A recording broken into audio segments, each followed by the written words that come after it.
to a new, shiny new thing called BasedAF, which is a Metaverse Focused Content Studio, which will be basically putting out YouTube videos designed to compete with the likes of Mr. Beast. Pay close attention. Y'all just get up and dance. You gotta get up and dance. Y'all just get up and dance. Yeah. Like, this is the glasses. So Supermassive is, there's a reason for this. Supermassive is basically, there are in fact two of us. So myself and Simon One, who's an actor, comedian, writer. He and I had a character called Supermassive Raver, who was this raver who was stuck in the past and thought everything was shit. And then would just like say, peace, love and unity and dancing, that's the way to solve the world's problems. Piss people off and play rave music. And we always held on to Supermassive as a brand that we thought we would do something with one day. So Simon and I do things as Supermassive. And so that's why I call myself I Am Supermassive. Well, the creative economy is the economy that's built by those who make content and deliver directly to audiences. So whereas a brand might partner up with a content creator to do a brand integration, the content creator themselves is where the value is at. And there's a whole economy that's sprung up around this. Sort of, it feels like it's overnight, but it hasn't been. It's only recently that we've started to understand how valuable and how powerful it is. Of course, we have the Kardashians to thank for the prominence of all of that, suddenly owning Instagram and having these massive audiences where they could sell directly to people. And the trust relationship between consumers and creators has completely replaced the one that used to be there between, for instance, consumers in newspapers or consumers in broadcasters or big brands like the brand that makes your detergent. You know, you always have this feeling of trust that the people who make the chemicals that wash your clothes, well, they know what they're doing because they're scientists. That's all gone away, and now it's creators that have that relationship instead.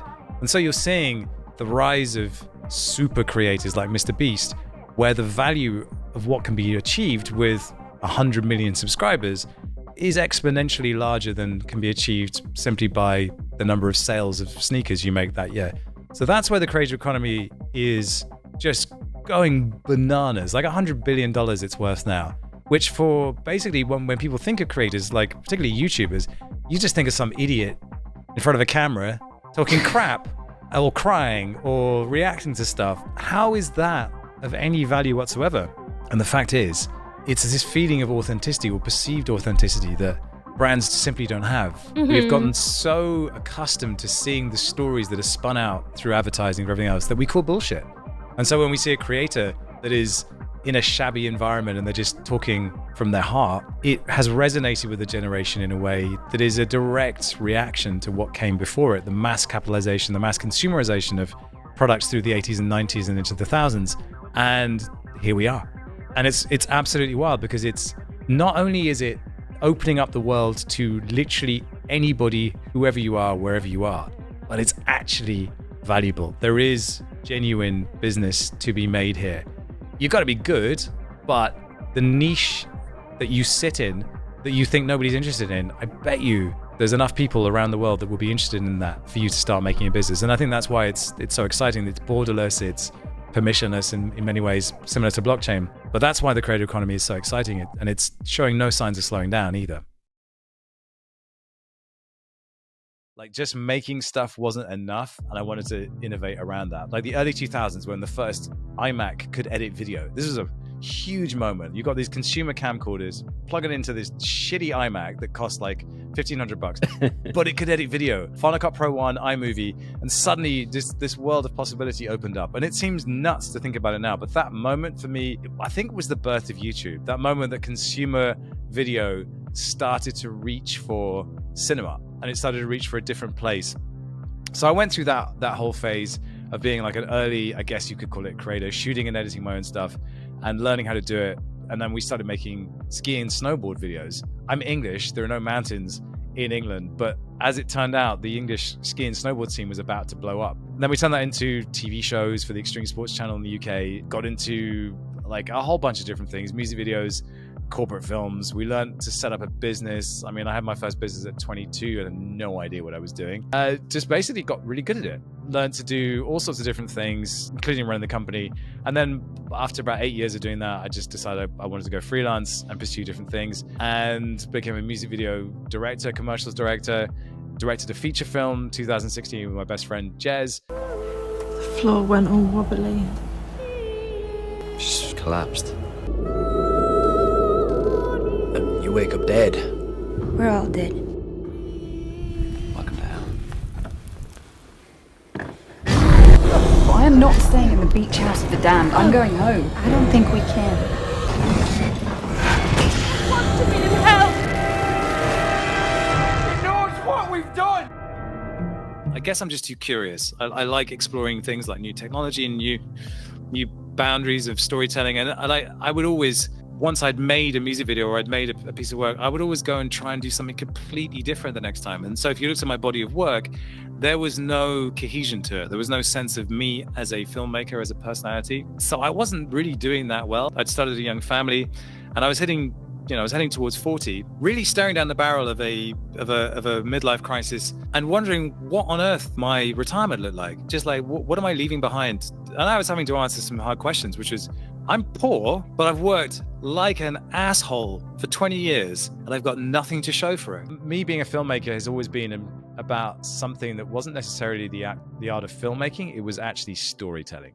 I mean, I grew up a musician, played the violin and the piano, I led orchestras, and I was a singer, chorister in Westminster Cathedral, one of the foremost boys' choirs in the world. So that was the training that I had. And then around about the age of 16, 17, I realized that I just had enough of it. I've been performing in front of audiences up until that point, and I just hadn't ever met a girl, and I hadn't done sport, and all these things that were just like, I want to do that.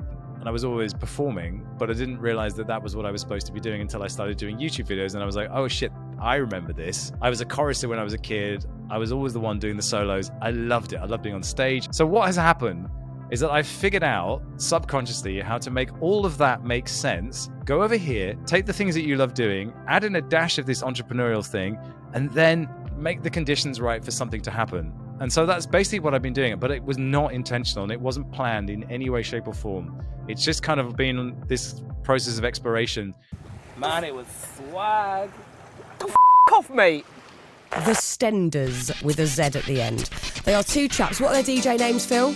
MC Yellowboy Yeah. and DJ Skis. They're mates who make these brilliant videos. And I mean, they're not just sort of thrown together. They're excellent music videos. And they've kind of created songs over well-known hits, all about EastEnders.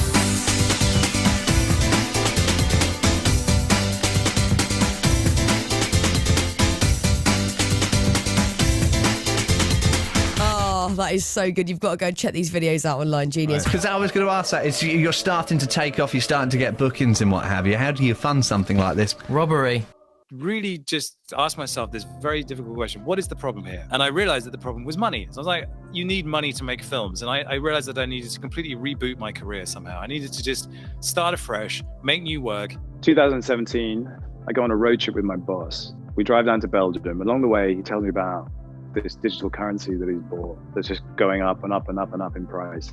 That same weekend, my brother-in-law and I are talking about, what job we would ideally do. And he says, oh, maybe I should just start Bitcoin mining. Those 2 points connected. And I started looking at cryptocurrencies. And this is April 2017. So I'm literally right in the pocket of the last great bull run. And what I'm looking at is 400% monthly gains on tokens. I have no idea what they are. I have no idea what I'm looking at. But what I do know is that the idea of decentralization rings a bell. What happened was I just kind of fell down the rabbit hole of trading, getting excited by trading shitcoins, meeting people. And I found in crypto an analog to when the DSLR revolution happened, which is around sort of 2009, 2010. You had these stills cameras that could shoot video, had amazing lenses on the front. They were cheap as chips. And suddenly everybody who wanted to be a filmmaker could shoot stuff that looked all right. Jerry rig all these different things together and cobble it together. But there was such information asymmetry. Everyone was sharing what they found and connecting with people from all over the world in ways that they would never have done previously. and it was really healthy. I see the same thing in crypto, massive information asymmetry. Everyone's there for the same reason. They're trying to further themselves or escape something or other financial restrictions. And so you had this really intense creative community that was all kind of just sharing information and sharing secrets. And I was a total retard, completely, but in the best possible way, because what I bet on myself was I'm smart enough to figure out a better way to play this game than just being an idiot buying SHIB or SafeMoon and just hoping it goes up. There has to be a better way. So what I did was I invested in relationships and just started making friends with people who had access to the information that you couldn't get elsewhere. Through all of that, I came to a realization that this was a space that I probably would have more fun working in than where I was at, which was shooting commercials for coffee machines. Delicious coffee at one touch. From fresh ground beans. Perfectly suited for the early birds. I just realized that everything I was doing was just complete bullshit. As it turned out, I got an opportunity to invest in Harmony at the seed level. This was when layer ones were like the best things since sliced bread. Sharding was a hot topic. Harmony looked like the best investment in the world ever. Live in harmony with one another. So get comfy, align your chakras and being to find your inner harmony. Let's get it. So I took the opportunity to invest at seed, and then I realized that, I could just call them up and say, hey guys, I invested. I'd love to talk to you about storytelling. I'd suddenly become aware that every single piece of information is shared through some kind of storytelling element in crypto. Narrative drives everything. It's a really reflexive space. And so those who told the best story ended up winning. Way out there, as far as the eye can see, is a line that defines the boundary between land and sky. We could walk towards it, but we may never arrive. For there it sits, tantalizingly out of reach, yet calling us ever forward. Demanding progress, demanding that we cast our eyes higher and further than we thought possible.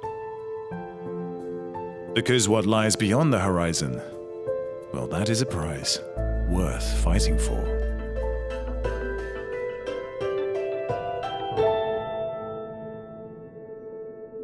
Yes, it's here. The Harmony Ethereum bridge is ready, and it's on mainnet. So I just speculatively, completely out of the blue, came up with a crazy idea for Harmony, and then I flew out to San Francisco and I pitched it to them in the room, and they bought it there and then. I was like, well, that was easy. And then basically over the course of the next 3 months, it turned out that it was going to be so much work, I just needed to go and work for them. So I just said straight up, what would it take for me to just come and work for you guys full time? And that's how I ended up working for Harmony and really embedding deep into what it takes to run a layer one, what it takes to run a validator network, how difficult it is to set up 4 different shards on a sharded network and keep them all running and keep them all talking to each other, what it takes to keep a community happy when you're in the middle of a horrible bear market and everyone's sentiment is just at rock bottom. How do you keep them going? What kind of conversations do you have with them? And how do you avoid them wanting to kill you?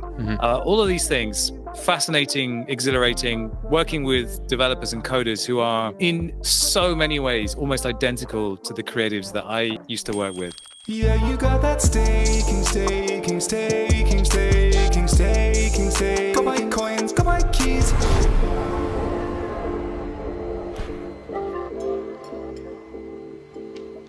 So over the last 20 years or so, I've been making music videos, I've been making all sorts of different creative things.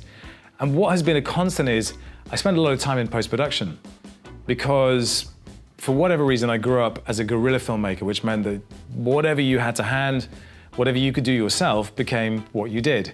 And as digital tools and as computers got more and more powerful, what you could do on the back end was disproportionate to what you could do on the front end. Human beings are expensive. Putting actors in front of a camera, securing locations is expensive, but the world of a computer is limited only by your imagination and by the software that you've got access to.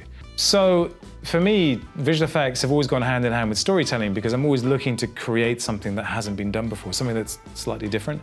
And visual effects are a way of, they can support a story world, they can add an element that wasn't there before. So you'll see in all the videos that I do for Harmony that there's always motion graphics or there's some kind of visual eye candy that can't be created just by putting something in front of the camera. It's really about being businesslike about the way you develop the audience that you have. I can speak to this because I've spent 2 years developing the audience for the Defiant, and I've done it in a really hands-off way. for me, the only way to make that amount of content tolerable was to do it the way I wanted to do it. You earn comp. And those are yours to withdraw whenever you like and do with what you feel like. Happy farming. You want to be a farmer?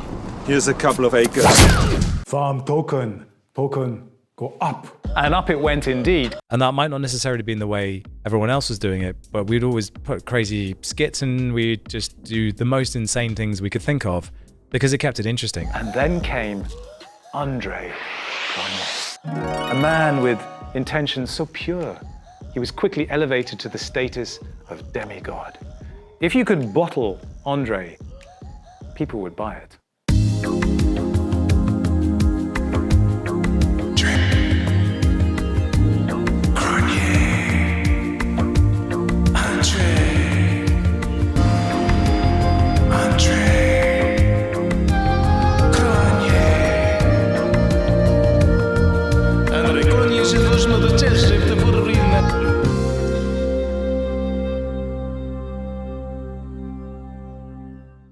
And I was like, how do I turn this hack into a masterpiece? And for some reason, I don't know why, I decided to turn it into a slow jam. And I was like, okay, how does that work? Because I have a musical background and I used to be a chorister. I've got perfect pitch. So I understand music a little bit, but the idea of taking, and it was a tweet storm that someone had written, which was explaining all the different steps. I was like, if I did this like Drake freestyling over a slow jam beat, what would that look like? It's up, it's down. It's the greatest. It's the worst. Community, yeah, VC, meh. It's a scam, not a scam, might be a scam. Was it a scam? Time for Sam Bankman-Fried, great hair, fair launch. What's for lunch? Fork it, don't fork it. Fetch the pitchforks to me, to you, know me. Yes, chef, top chef, must def. Take some stick, top pick, I need, you need. Unique unicorns, uniswap, top flop, chop it till you drop it like it's hot. Knives out, let's see, bro, do you even sushi?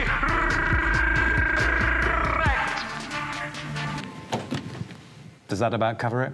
So we were discussing the launch of the Curve token, which was so weird. DeFi went completely bananas. I mean, totally crazy. And so just baffling in so many ways, but it was born out of a Telegram group where everyone was just bashing into each other and confused and memeing all over the place. I was just like, this is how we tell these stories. That's the truth of it. The frenzied horde was starting to lose patience because this particular token looks like a slam dunk surefire hit.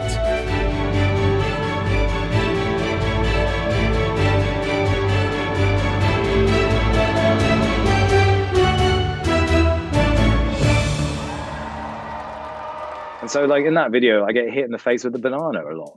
Because for me, I've seen that one. Yeah. Bananas are curved, and we're talking about curve, but also bananas are just funny. And like, it was bananas. I was like, oh, maybe we go there, and then and then it folded into a whole bunch of food fi things, and I was just getting crap in my face. What we were basically experimenting with was, would people still watch the videos even if we did that? And could we entertain people and still get them hooked into the story? There's still room for our souls to be nourished by that most human of all foods, story. It's bananas, and I love it. I've been Robin Schmidt alongside Camilla Russo, and this was The Defiant. Yes! It was good, it was good. Spot on. Completely bananas. Bananas. Oh, sorry. Bananas. The other problem that you have with blockchain is you can't see it. It's born out of necessity. You have to give people metaphors and ways to connect with what you're talking about. Yeah, that's why we use so many pop culture references. But it's also just because what you see on screen is how I tell stories. It's me. And we alienated a lot of people by doing that because what they wanted was the fact. And this is the token I should buy. And we never gave that to them.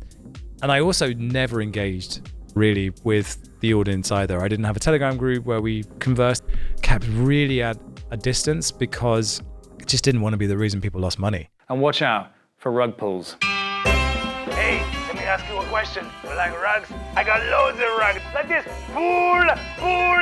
Mom, I'm gonna stand here. Then we're gonna pull. Hey, come here, you crazy bastard. Come on. Are you ready, Mom? It don't matter because we're gonna pull it now. Yay! Look at that, guys. If you ever seen a rug pull like that, guys, I'm gonna smash him. You know what I'm saying?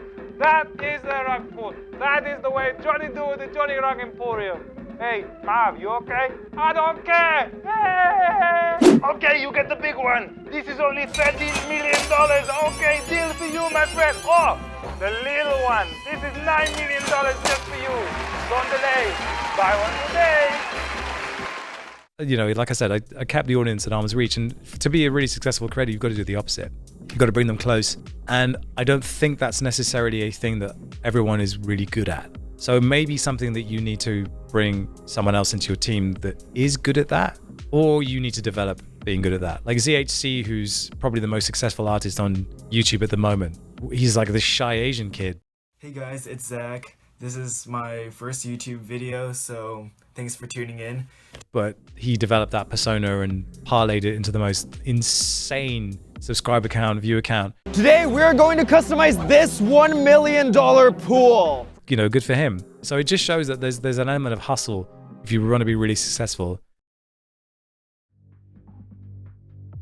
The company's called BasedAF, and it's a very deliberate choice of name because based literally means being true to yourself. In the context of the metaverse, where we can be any avatar we want, we can be any identity we want, that idea of being true to yourself deep down and carrying that with you no matter what, I think is very important. So we are doing a PFP collection, but there's a very specific reason why we wanted to have a PFP collection. And it's because we need a core audience that will be our super fans. And the idea of super fans is super important because there's a piece to the creator economy that we think is missing. At the moment, it's build an audience, monetize the audience. And if I'm Mr. Beast, I'm monetizing the shit out of my audience by selling them burgers, by selling them chocolate bars. Oh, by the way, you're also watching my videos, which means I can sell you stuff. How does the audience benefit from any of that? So there's this third pillar that we talk about, which is share the spoils. So build an audience, monetize the audience, and then share the spoils. In order to figure that out, I need like a hardcore group of super fans that will experiment with me during this early phase, because we can. Like any other established creator right now would just not be in a position to be able to do that. So what we want to do is figure out this third pillar, build the share the spoils pillar for the creator economy.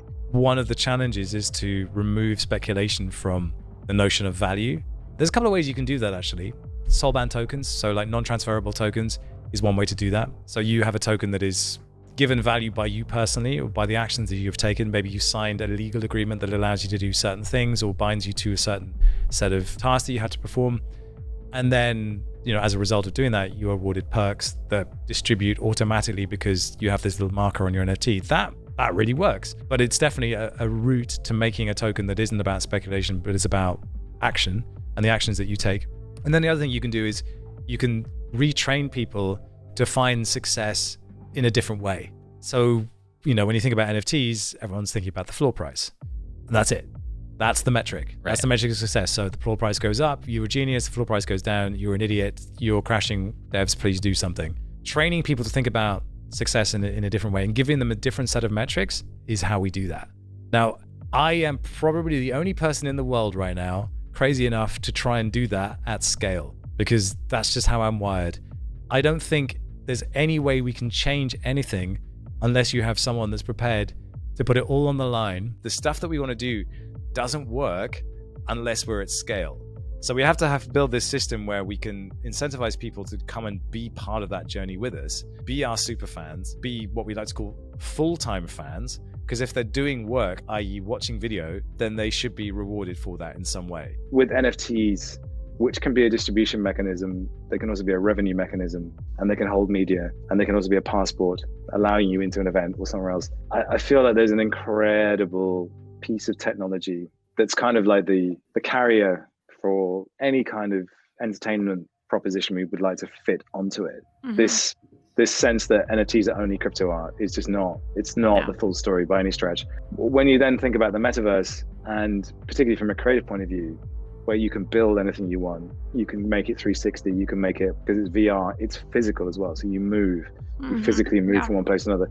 and you can see everything around you. From a creator's point of view, this is a great time to be alive. And then you combine that with a built-in distribution mechanism and a built-in audience mechanism. It's just like, yeah, if you can figure out how to tie all those things together, you won't ever look back. I think that's kind of what I see my role in many ways, not just to tell the story of a Yearn vault launching or anything else, but to actually be building stuff and experimenting and trying new things. We have this incredible development of the Unreal Engine, which can do live real-time rendering of almost photorealistic environments. And that's now. And it's mind-boggling. And I feel like blockchain and crypto will play a big part of that. NFTs will play a big part of that. And the metaverse will be such a big part of our lives.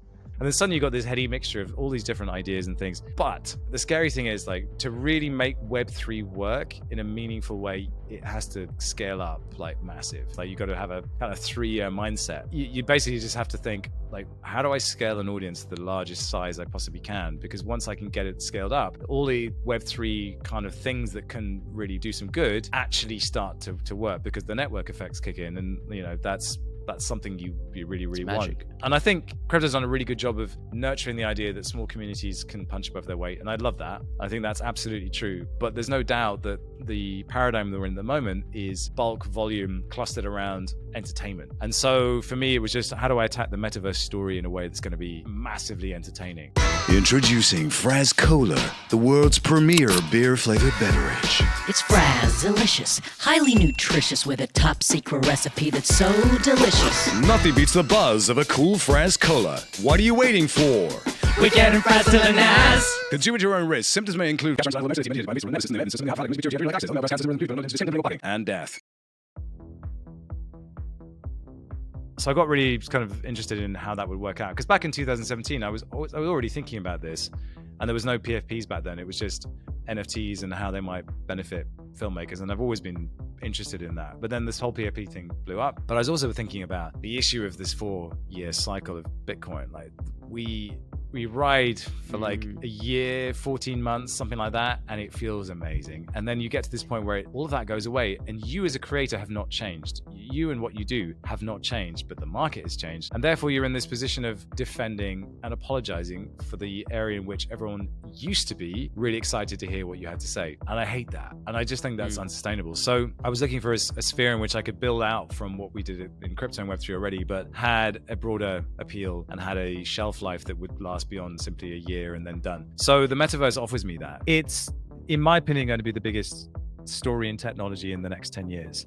It's sort of inevitable now. I think the really fun thing about it is it sort of touches everything. If you think about it as the new version of the internet, it has a place in gaming, of course. It has a place in VR, AR, AI, literally everything, but it can be sports. It has a huge world of possibility. So the thing that I realize is like there's a kind of massive gap in the metaverse market, particularly when you think about like the amount of money that's been spent in the metaverse. So I mean, just from a purely business perspective, just what is the opportunity here in a non-saturated market? And does such a thing even exist on YouTube anymore? Well, it turns out it does. It's just called the metaverse. The biggest asset, and also the greatest thing about it, is it's got a built-in supervillain. Like Mark Zuckerberg, he just keeps on saying stuff. You're like, thank you very much. And then everyone hates it. And all the journalists as one shit on Facebook. They shit on Meta, and they shit on everything he's doing. This photo of Metaverse Zuckerberg himself in front of a virtual reality Eiffel Tower and what's supposed to be La Sagrada Familia in Barcelona.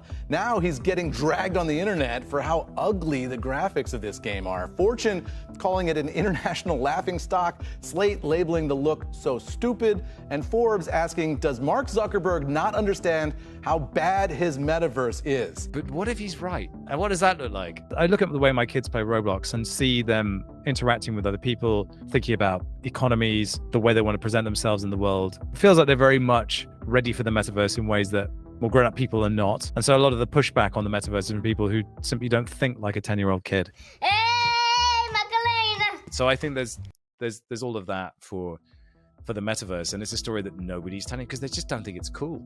But yeah. I do think it's cool, and I'm not going to try and tell you it's cool. I'll just show you why it is. The metaverse is yet to be defined. I don't have a definition for it yet because I haven't found one that makes any kind of sense to me yet. There's lots of them around which are like, it's about social presence. It's the next phase of the internet. It's about a live, persistent 3D environment. All of that just falls short for me. So I'm hunting for that definition, and it would be wrong of me to claim that I have it. And I know that there's definitions which don't do the definition thing, but instead say what are the attributes of a metaverse. And that's to do with interoperability, to do with, like I said, the persistence. So when whatever happens in that world, when you come back, it's moved on without you. And then like 3D, that it should be built in 3D. But beyond that, like so much of it's going to be about the interface layer. And that stuff is so immature right now. We don't know. Yeah. You know what BasedAF is going to be. It's going to be a metaverse content monster. We're going to do essentially what Mr. Beast would do, which is take the most ridiculous idea we can think of, wrap it around something to do with the metaverse, and then just push it as humanly far as possible. And when I say humanly far as possible, that's very, very important, because I think there's this vision of the metaverse that it's like the end of WALL-E, when you see all these fat human beings in the spaceship and they're just being whizzed around all over the place, fed stuff and given everything. There's a real danger that we could go that direction. So thinking about the human at the center of the metaverse experience, thinking about identity and trying to make what we shoot in the metaverse as physical as possible, and give it that physical component, that human component.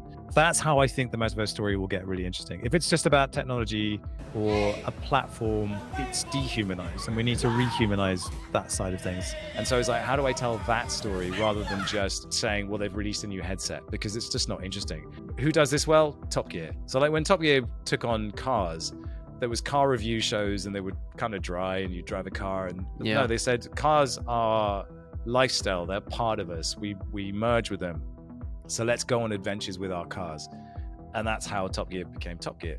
It was just, you know, old men trying to hold on to their youth, just going on adventures together, and it really resonated. A lot of them will be kind of sports focused. Mainly it's to do with the fact that the image around the metaverse tends to be very game focused and very virtual reality focused. And so to try and make it physical and real and sports like feels a good counter narrative to that. Zuckerberg went on Rogan, they talked for about 10 minutes about the physicality of VR and how Zuckerberg's training MMA, and everyone laughed at him, and then they saw the videos. I was like, oh shit, he's good. No, he's real. Well, I wouldn't say he's good, but like he can smack. Yeah. So and Rogan was like, well, yeah, I mean, I want to fight someone, because then I don't have to get my face beat up, but I want to fight someone. So it was like, yeah, that's it. Like fitness, physicality, and social presence are a real thing. You may not necessarily want to work out that way, but it's definitely, there's going to be a ton of people who are buying wearables for fitness and sticking trackers on their shoes and wearing heart rate monitors, who are into this shit and into the data. And this is just the next part of that. That makes total sense. First video is a special. It will be physical. It will be, for me, absolutely horrific. It's going to, I'm in training right now, and I'm getting marmalized, honestly. We have a special which is only for our PFP community, so they will participate in something where they could win quite a lot. So think about Mr. Beast. What does he do? And how would we do that in the metaverse? That's kind of a clue. We're doing videos fortnightly for the main channel, but doing all this other stuff in shorts, in spaces. Like, we're doing a whole bunch of metaverse related content to pick up the stories, but the big tent poles will be going out fortnightly, because to do it any more regularly than that will just kill us. Yeah, basically. Coming from Web3, the best way for us to create some power, some ownership for our audience is to give them a PFP and to give them a face, because that face can be an asset that they can travel around the metaverse with. And we will be endeavoring to give them 3D models that actually work and can function in virtual worlds. If we're doing an event in a metaverse space or a virtual space, we want our audience to be able to turn up as themselves, as an identity that they recognize as being based heads, as we call them. And we have an entire kind of world called TRASHLAND that's ruled over by this malevolent presence called karma. And there's very light law that's built into that. That world has what is a really fun kind of layer on it, which is it's incredibly commercial. There's brands everywhere, and all of those brands have a life of their own. They have their own commercials. Fraz is the first instance of this. So Fraz is a cola flavored beer that is the premier beverage of the metaverse. We will be selling this beer flavored cola flavored beer for real. but we also get to have a ton of fun making fake commercials for it. And like one of the things I always loved about Fallout, for instance, or Grand Theft Auto was just like the radio stations. Talk is cheap, especially on this station, featuring more rich, angry people complaining. WCTR. And now, the #1 show for vegetables on the radio, Gardening with Maurice. And like this sense that there was this commercial reality going on, and this detritus of brands and everything else sitting in this kind of wasteland. Trashland is exactly that. Because we think at the moment the metaverse is a trashland. People would try and kind of wow you with Unreal Engine renders and all these other things, make it look glossy, make it look sleek. But in reality, the metaverse is just a wasteland of bad ideas that people don't quite know what to do with. And it will shape itself and it will form. But for us, that was the best metaphor we could think of for the metaverse. So we have these PFPs. This is where they live. They have ears forcibly screwed onto their heads, which allow them to listen out for signals in the wasteland of the metaverse and then travel to those places to participate in activations that are going on that we put on. So if you're a BasedHead, in the same way that Mr. Beast will call out members of his audience and put them on an island so they can compete for that island, we will be doing not stuff on that quite that scale just yet, but we will be doing some of the things that are exclusive to the BasedHeads. And they represent our audience, building out a world that is our home base, that is something we can always add on to, that can always be expanding, that can have different adventures that we can take, people on a journey through, or we simply do TikToks from it. That was really, really important. So that's how the BasedHeads grew out. So we wanted to have a place where people could actually come and visit the sets, or there could be a game that we release, we demo in one video. So having that capacity to include other people in the experiments and include them in the world that we built and we're building out as part of our sets was really important. And that's kind of why we have this, I call it a light lore.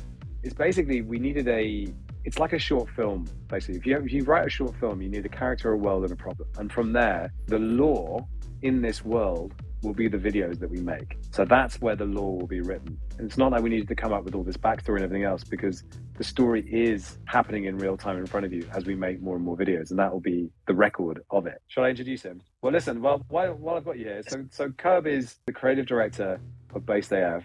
I would not have been able to do this if he hadn't proposed that he do this with me. It was one of those kind of random things where we just started talking. I was explaining what I wanted to do, and he said, I think what you need is, and then he described the position. I went, oh my God, you're exactly right. That is exactly what I need. And the weird thing is, like, Curb and I have found, like, we have so much in common, so many kind of cultural touch points that, like, when he comes up with stuff and then he gives it to me, we're just like, wow, this is awesome. Like, what are we doing? This is great. And so we're just having the best time building out the world of Trashland. But Curb is fundamentally responsible for what the BasedHeads look like, a huge number of the design decisions, like all the brands that you'll see, that's all come out of Curb's head. It's fantastic. It's just a joy to work with him. This is what I do, man. I bring the darkness. I got to meet Curb for the first time the other day, and Curb was awesome. So I second what you said. Super massive. No. If you see fun stuff that we've come up with, and it's like digital or creative or physical, I mean, like, there's so much of Curb's DNA and everything that we're doing now. It's crazy. Oh, bless you, man. Yeah, it's really important because people in Web3, they just don't have the attention span for all of that. So it's a big lesson I learned from working at the Defiant. We were putting out content daily. And so you get to a place where you're like, that isn't scary. If I need to put out content that I write in the morning, deliver in the afternoon, can I do that? And the answer is absolutely 100% yes.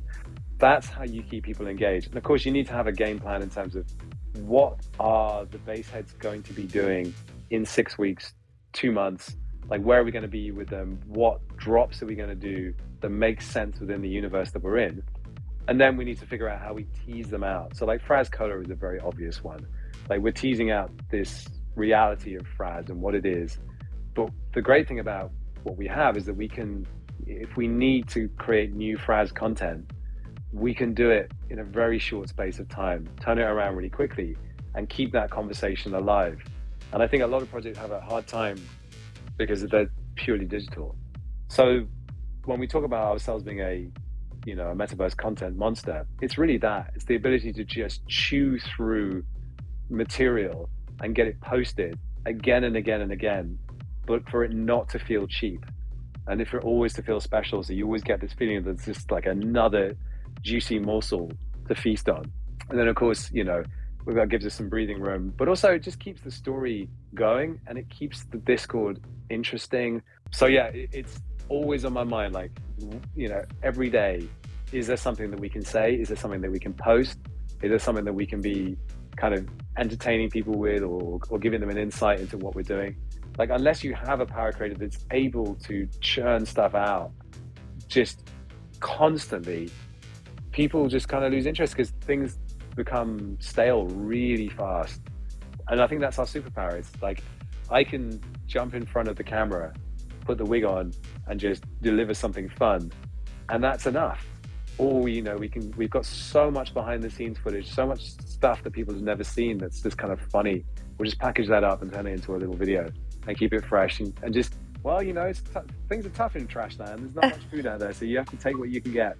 And if you're looking for a nice Christmas Fraz cocktail, Trashland Fraznogs, I've got you covered.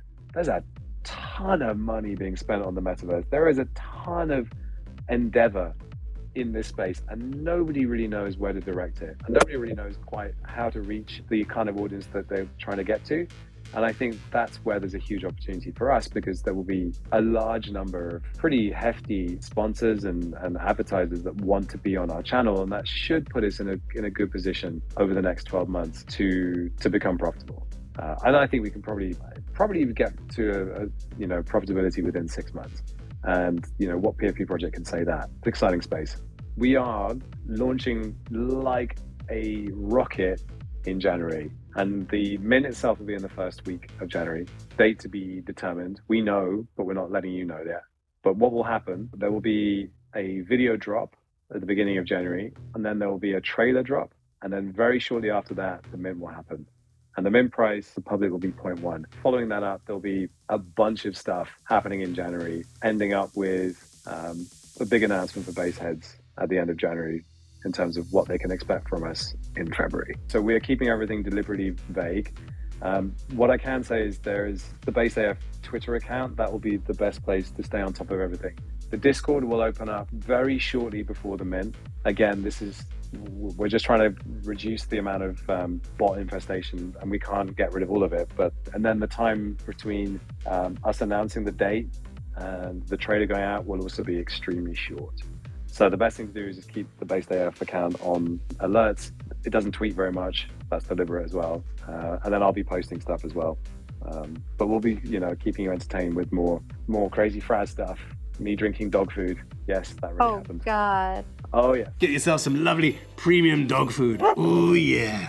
Add a little bit of lukewarm Fraz just to mix it up. And coagulated chinchilla milk. Mmm, for that lovely flavor. Here we go. And consume. Feliz Frazidad. Feliz Frazidad. Feliz Frazidad. Prospero año y felicidad.